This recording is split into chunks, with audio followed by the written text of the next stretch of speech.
ತಾಲೂಕು ಆಡಳಿತ ಪಂಚಾಯಿತಿ ಅರಸೀಕೆರೆ ಸಮಾಜ ಕಲ್ಯಾಣ ಇಲಾಖೆ ಅರಸೀಕೆರೆ ತಾಲೂಕು ಮಟ್ಟದ ಪರಿಶಿಷ್ಟ ಜಾತಿ ಮತ್ತು ಪರಿಶಿಷ್ಟ ವರ್ಗಗಳ ಹಿತರಕ್ಷಣಾ ಸಮಿತಿ ಸಭೆಯನ್ನ ಹಾಸನ ಜಿಲ್ಲೆ ಅರಸೀಕೆರೆ ನಗರದ ಡಾಕ್ಟರ್ ಬಿಆರ್ ಅಂಬೇಡ್ಕರ್ ಭವನದಲ್ಲಿ ಆಯೋಜನೆ ಮಾಡಲಾಗಿತ್ತು.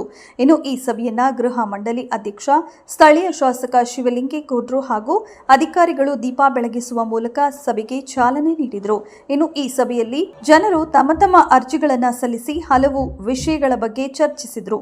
ಅದರಲ್ಲಿಯೂ ಮುಖ್ಯವಾಗಿ ವಿದ್ಯುತ್ ಇಲಾಖೆಗೆ ಸಂಬಂಧಪಟ್ಟಂತೆ ವಿದ್ಯುತ್ ಕಂಬ ಅಳವಡಿಸುವ ಬಗ್ಗೆ, ಪರಿಶಿಷ್ಟ ಜಾತಿ ಪರಿಶಿಷ್ಟ ಪಂಗಡಗಳ ಫಲಾನುಭವಿಗಳಿಗೆ ನಿವೇಶನವನ್ನ ಕೊಡುವುದು, ಗ್ರಾಮೀಣ ಭಾಗದಲ್ಲಿ ಪರಿಶಿಷ್ಟ ಜಾತಿ ಪರಿಶಿಷ್ಟ ವರ್ಗ ಜನಾಂಗಕ್ಕೆ ಸೇರಿದ ಸ್ಮಶಾನವನ್ನ ಗುರುತಿಸಿ ಕಾರ್ಯರೂಪಕ್ಕೆ ತಂದು ಮೂಲಭೂತ ಸೌಕರ್ಯ ಒದಗಿಸುವುದು, ಅರಸೀಕೆರೆಯ ಸಾರ್ವಜನಿಕರ ಆಸ್ಪತ್ರೆಯಲ್ಲಿ ಶೌಚಾಲಯ ಸ್ವಚ್ಛತೆ ಇರುವುದಿಲ್ಲ, ಅದನ್ನು ಸ್ವಚ್ಛತೆ ಕಾಪಾಡುವಂತೆ, ಜೊತೆಗೆ ಅರಸೀಕೆರೆಯಲ್ಲಿ ನೂತನವಾಗಿ ನಿರ್ಮಾಣಗೊಂಡಿರುವ ಅಂಬೇಡ್ಕರ್ ಭವನದ ಮುಂಭಾಗದಲ್ಲಿ ವಾಹನಗಳು ನಿಲ್ಲುವುದಕ್ಕೆ ಪಾರ್ಕಿಂಗ್ ವ್ಯವಸ್ಥೆಗಳ ಜೊತೆಗೆ ಇನ್ನು ಹಲವು ವಿಷಯಗಳ ಬಗ್ಗೆ ಚರ್ಚೆ ನಡೆಯಿತು.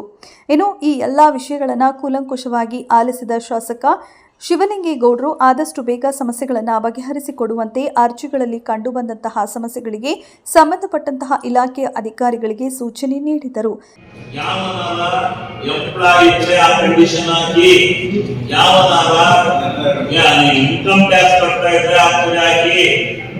ಗ್ರಾಮೀಣ ಪ್ರದೇಶದಲ್ಲಿ ಗ್ರಾಮೀಣ ಭಾಗದಲ್ಲಿ ಇರುವಂತಹ ದಲಿತರಿಗೆ ಈ ಇವರಿಗೆ ನೀರು ಕಂಡೀಷನ್ ಹಾಕಬೇಡ, ಆಗಲೇ ನೀವು ದಲಿತರಿಗೆ ಸಾಧ್ಯ. ಇಲ್ಲ ಅಂದ್ರೆ ನಿಮ್ಮ ಸವಲತ್ತುಗಳು ಇರುವಂತರಿಗೆ ಏನಾಗುತ್ತೆ ಗೊತ್ತಾ, ಅಲ್ಲೇ ಮತ್ತೆ ನಿಮ್ಮ ಸವಲತ್ತು ಯಾಕೆ ಹೋಗುತ್ತೆ ಗೊತ್ತಾ, ಒಬ್ಬ ಒಬ್ಬ ಆರ್ಥಿಕವಾಗಿ ಮುಂದಿರ್ತಾನೆ, ಅವನೇನ್ ಮಾಡ್ತಾನೆ, 3 ಜನ ಮಕ್ಕಳು ಇರ್ತಾರೆ, 3 ಜನ ಮಕ್ಕಳನ್ನ ಡಿವೈಡ್ ಮಾಡ್ತಾರೆ. ಮಕ್ಕಳಿಗೆ ಏನು ಹಾಕಿ ಕೊಡಲ್ಲ, ಸರ್ಕಾರದಿಂದ ಬರಲು ಆಯ್ಕೆಬೇಕು ಅಂತ ಅವನನ್ನ ಸ್ವಲ್ಪ ಏನೋ ಕೊಟ್ಬಿಟ್ಟು ಅವನ್ನ ಸಪ್ರೇಟ್ ಮಾಡಿ 0 ಇದರಲ್ಲಿ ಸಪ್ರೇಟ್ ಮಾಡ್ತಾರೆ. ಅವನಿಗೆ ಕೊಲಾಸ್ಟ್ರಲ್ ಸೆಕ್ಯೂರಿಟಿ ಯಾರು ಕೊಡ್ತಾರೆ, ಇವನೇ ಕೊಡ್ತಾನೆ.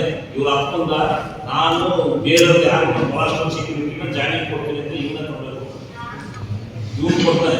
ಎಂಪ್ಲಾಯ್ ಇರ್ತಾನೆ, ಇವನ್ ದುಡ್ಡು ಏನಾದ್ರು ಮಾಡ್ಕೊಂಡು ಸಿವಿಲ್ ಸ್ಕೋರ್ಸ್ಗೆ ಇವನೇನ್ ಮಾಡ್ತಾನೆ, ಒಂದ್ ಸ್ವಲ್ಪ ಬ್ಯಾಂಕ್ ಅಲ್ಲಿ ಅವನ ಹೆಸರಲ್ಲಿ ಅಕೌಂಟ್ ದುಡ್ಡು ಹಾಕಿ ಸಿವಿಲ್ ಸ್ಕೋರ್ ಬರೋದು ಮಾಡ್ಕೊತಾನೆ. ಅವನ ಮನೆ